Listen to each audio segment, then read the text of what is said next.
O que dizer sobre essa afirmação acompanhada de uma interrogação? Feminismo, a salvação das mulheres. Feminismo, a salvação das mulheres? Por favor, Padre Paulo. Em seguida, o professor Felipe vai nos ajudar nesse esclarecimento. Vejam, na realidade existem dois feminismos, não é? Um feminismo que começou muito bem. O feminismo, o primeiro feminismo, que a gente não precisa colocar a palavra ismo, porque geralmente os ismos são sempre meio negativos, né? São sempre ideologias. Foi um movimento histórico de emancipação da mulher. E uma das grandes forças que emancipou a mulher na história da humanidade foi o cristianismo. Pouca gente se dá conta que no Império Romano, quando Jesus veio ao mundo, no Império Romano, como em outros impérios que vieram antes do Império Romano, a mulher ela é propriedade do homem, né? O pai de família, em latim, pater familias, ele era propriedade da mulher, ele tinha propriedade sobre a mulher e os filhos, ele podia matar a mulher. Quando chega o cristianismo, e o cristianismo começou a ser evangelizado, um dos grandes sociólogos, estudiosos do cristianismo, Robert Stark, ele notou, ele não é cristão, né? Inclusive assim, ele tem uma grande admiração pelo cristianismo, ele diz, olha, eu não consigo crer, eu tenho uma pena, né? Rezar por ele, eu não consigo crer. Ele disse assim, uma das grandes forças propulsoras do cristianismo foram as mulheres no início, porque as mulheres viam que com o cristianismo elas eram tratadas como seres humanos, então era de todo interesse que os maridos se convertessem. Por quê? Porque tinham um upgrade, elas eram melhor, mais bem tratadas, né? Muita gente diz, o cristianismo, o catolicismo usa a mulher como se fosse um objeto. Gente, vamos lembrar que a criatura, a Igreja Católica prega que a criatura mais perfeita que existe é uma mulher, é Nossa Senhora. Quantas santas, quantas mulheres foram colocadas como luminar na história da igreja? Portanto, não objeto, não animais. Acontece, porém, que com 1500 anos de cristianismo, houve um fenômeno chamado renascimento. E o renascimento, na verdade, a gente deveria chamar de remorrimento, porque foi um ato de morrer de novo. Por quê?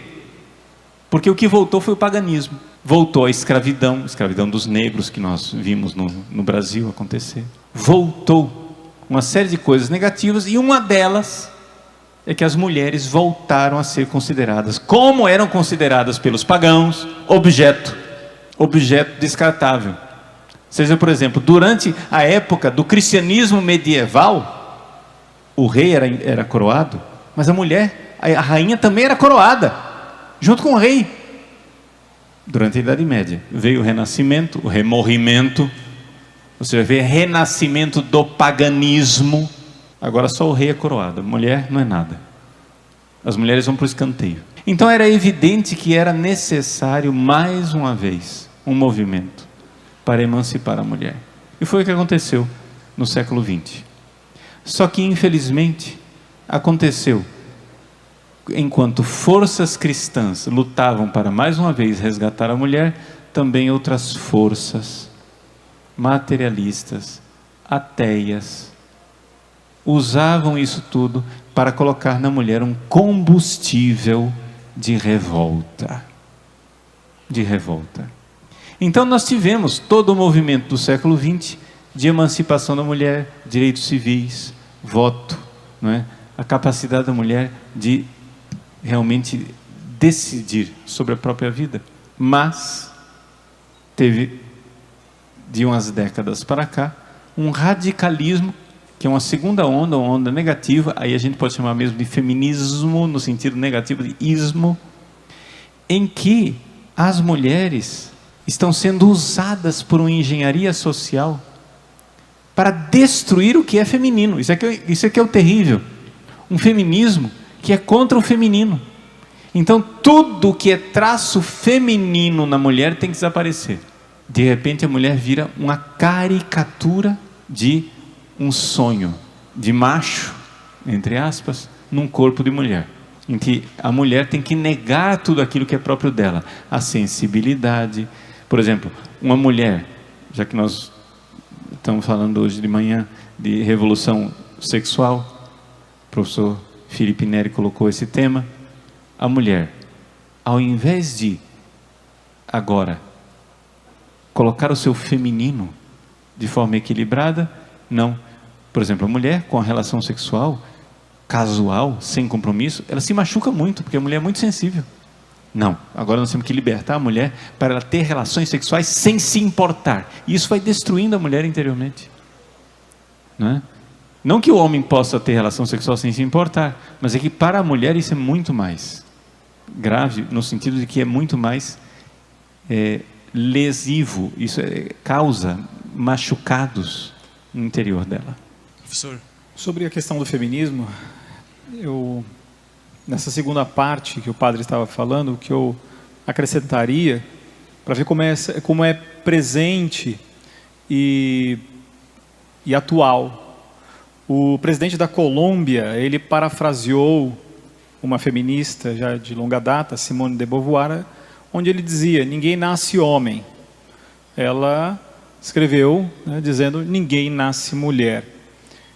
E aqui uma frase que teve presente no Enem, 2 anos atrás, que as pessoas não param para ler e entender o significado disso. Está querendo dizer para você que não existe nada de substancialmente intrínseco à pessoa, ou seja, que não há nada anterior, uma identidade. A negação disso não é apenas teórica em um livro de uma pessoa que há 40, 50 anos atrás escreveu. Veja, a ideia deles é justamente de sempre parasitar o aparelho estatal, usar de força coercitiva para se imiscuir e regular a vida das pessoas.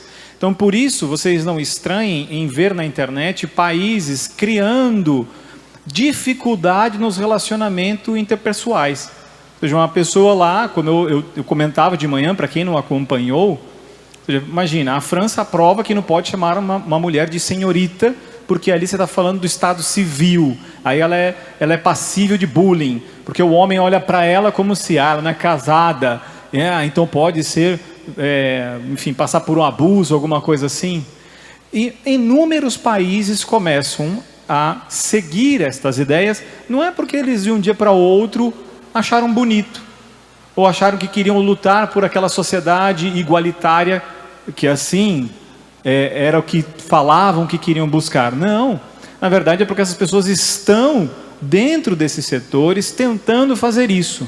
O maior problema que eu vejo no feminismo é que, se o feminismo radical, que nasceu daquele socialismo utópico, é que eles conseguiram um avanço.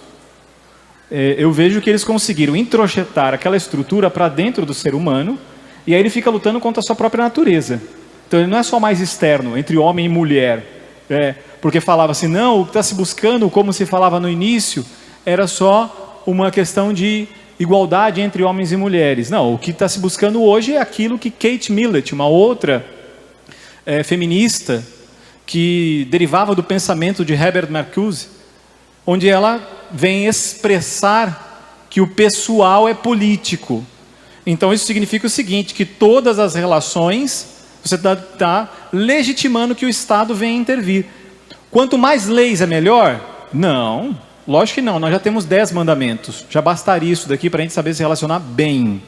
O problema é que vai restringindo cada vez mais, porque eles vão criando problemas e falando, a solução é cada vez mais tirar a sua liberdade. Então eu vejo esse feminismo que está muito presente nas universidades, primeiro que os jovens, de modo geral, que tem contato com aquele professor universitário, ele talvez esteja diante de uma pessoa também que não teve uma boa formação, acreditou, porque é um conjunto de crença para mim, essa questão do feminismo, se não tivesse a força do Estado, seria uma crença isolada, eu sempre falo isso.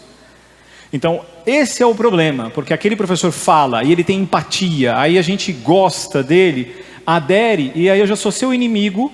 Por quê? Porque me pareceu interessante aquela ideia de igualdade, de respeito, de tolerância. E quando se aplica, qual é a primeira coisa que elas tentam fazer?